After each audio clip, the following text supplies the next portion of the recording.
Oh. Oh, di ba?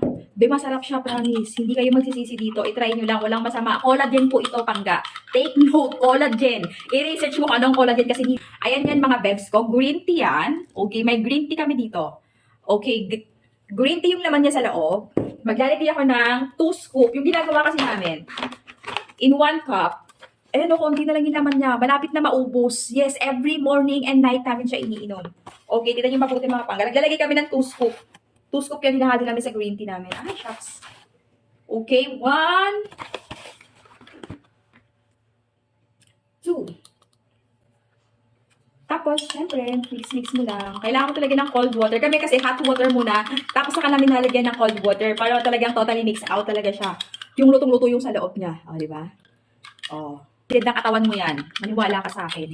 Lalo na pag nagkakaedad na kayo, kailangan ng katawan niyo ng mga collagen. Check mo na yan, ha?